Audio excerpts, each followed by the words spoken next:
जैसा कि इसके प्रीवियस एपिसोड में देखा था कि अपने मेन कैरेक्टर को उस मरे हुए बीस्ट की बॉडी से एक लिटिल बर्ड मिलता है जो कि एक मैजिकल बीस्ट होता है, जिसे देखकर अपना मेन कैरेक्टर बहुत ही खुश हो जाता है और कहता है कि सच में गॉड मेरे साथ है, अभी लिटिल बर्ड ही मेरी हेल्प करेगा मेरा रिवेंज लेने में। ये बोलकर अपना मेन कैरेक्टर जोर जोर से हंसने लगता है और कहता है कि सी फई और मोइंग, तुम लोग मेरा वेट करो, मैं ज़रूर ही तुम लोगों की वेडिंग में आऊँगा और तुम लोगों को एक बहुत ही बड़ा सा गिफ्ट दूंगा। ये बोलकर अपना मेन कैरेक्टर अपने हाथ को बाइट करता है और अपने ब्लड को लिटिल बर्ड को पिलाने लगता है ताकि वह मास्टर और सर्वेंट का कांटेक्ट बना सके। लेकिन लिटिल बर्ड अपने मेन कैरेक्टर के सारे ब्लड को ही सक करने लगता है, जिसकी वजह से अपने मेन कैरेक्टर की हालत एक चूसे हुए गन्ने की तरह हो जाती है। फिर अपना मेन कैरेक्टर लिटिल बर्ड से कहता है कि लिटिल बर्ड, तुमने तो मुझे पूरी तरह से चूस लिया। तभी लिटिल बर्ड अपने पूरे कॉन्शियसनेस में आ जाता है और अपने मेन कैरेक्टर को देखते हुए कहता है कि यहाँ पर क्या चल रहा है। लिटिल बर्ड को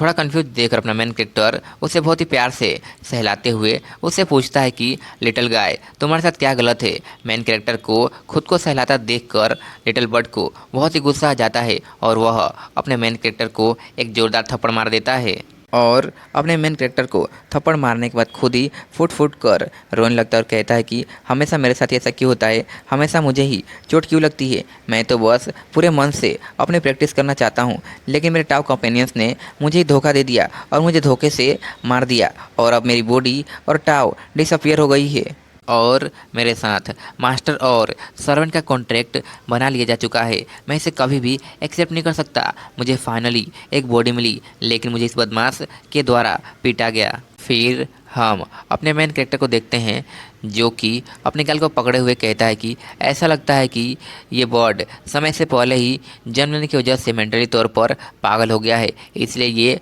मुझ पर अटैक कर रहा है। ये सुनकर तो ये लिटिल बर्ड और भी गुस्सा हो जाता है और अपने मेन कैरेक्टर पर ही अटैक कर देता है और उसके ब्लड को पीने लगता है और कवे कवे करते हुए कहता है कि तुम मेंटली तौर पर पागल होगे और तुम्हारी पूरी फैमिली मेंटली तौर पर पागल होगी। और यहाँ पर अपने मेन कैरेक्टर को कुछ भी समझ में नहीं आ रहा होता है, उसे तो बस क्वेक क्वेक की ही आवाज़ सुनाई दे रही होती है और लिटिल बर्ड के काटने की वजह से अपने मेन कैरेक्टर को बहुत ही दर्द हो रहा होता है, जिसकी वजह से अपना मेन कैरेक्टर अपने हाथ को जोर जोर से हिलाने लगता है, जिससे कि लिटिल बर्ड दूर जाकर गिरता है और फिर अपना मेन कैरेक्टर रोते हुए अपने हाथ को देखने लगता है और फूंक मारते हुए कहता है कि सच में बहुत ही दर्द हो रहा है। और यहाँ पर लिटिल बर्ड ज़मीन पर गिरने के बाद जोर जोर से चिल्लाकर रोने लगता है और कहता है कि यह है होली ब्लड लाइन के काउंटर अटैक की पावर। और यहाँ पर शायद यह अपने मेन कैरेक्टर के ब्लड की बात कर रहा है। लिटिल बर्ड को इस तरह से जोर जोर से चिल्लाकर रोते देखकर अपना मेन कैरेक्टर इसके पास जाता है और इससे पूछता है कि little bird,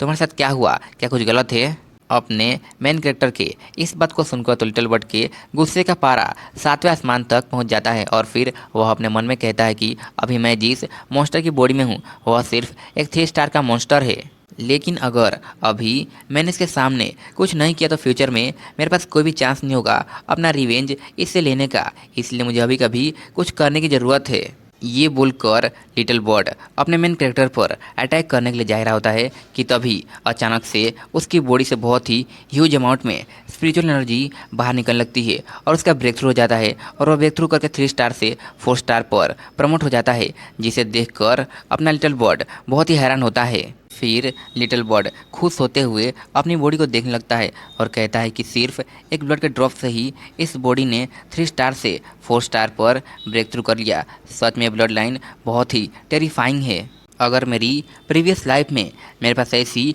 powerful heaven defying bloodline का टैलेंट होता तो मैं कभी भी एम्परर्स रिलम में नहीं रुकता और उससे भी कई ज़्यादा पावरफुल हो जाता। फिर लिटिल बर्ड बहुत ही इविल हंसी हंसते हुए अपने मेन कैरेक्टर की तरफ देखने लगता है और कहता है कि अब इस पर्सन पर मेरी नज़र है। फिर अपना मेन कैरेक्टर लिटिल बर्ड को उठाकर अपने हाथों पर रख लेता है और उसके सिर को सहलाने लगता है और लिटिल बर्ड से कहता है कि अब से तुम्हारी पूरी लाइफ सिर्फ मुझ पर ही डिपेंड करेगी, लेकिन इसका मतलब ये नहीं कि तुम मुझे फिर से बाइट कर सकते हो। क्या तुम समझ गए। अपने मेन कैरेक्टर की इस बात को सुनकर लिटिल बर्ड अपने मन में कहता है कि मैं इसे भूल जाता हूँ कि मैं अभी किसी और के छत के नीचे रह रहा हूँ। मुझे तब तक वेट करना है जब तक कि मैं इसके ब्लड का यूज करके अपने कल्टीवेशन को रिस्टोर नहीं कर लेता हूँ, और जब एक बार मैं अपने कल्टीवेशन को रिस्टोर कर लूँगा तो सबसे पहले मैं इसे ही मारूँगा। फिर अपना मेन कैरेक्टर लिटिल बर्ड से कहता है कि लिटिल बर्ड, आज से मैं तुम्हें सियाओजिन कह के बुलाऊंगा। ये सुनकर तो लिटिल बर्ड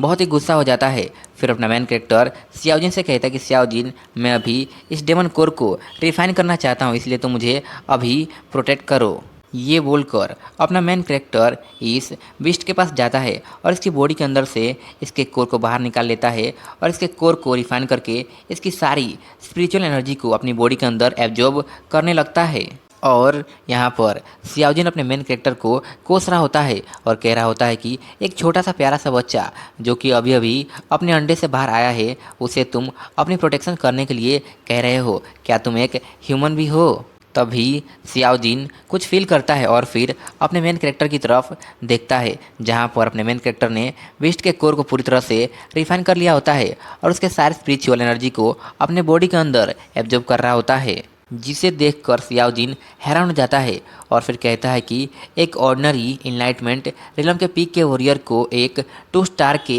बीस्ट के डेमन कोर को रिफाइन करने में लगभग 10 दिनों का समय लगता है, लेकिन इस पर्सन ने सिर्फ कुछ समय के अंदर इसे रिफाइन कर लिया। सच में मैं इससे जेलस फील कर रहा हूँ। इसी के साथ ये वीडियो यहीं पर एंड होता है। आई होप यू गाइस, आप सभी को ये वीडियो पसंद आई हो, और अगर पसंद आई हो तो प्लीज़ लाइक, सब्सक्राइब और कमेंट कीजिए और अपने फ्रेंड्स को भी इस वीडियो को शेयर कीजिए।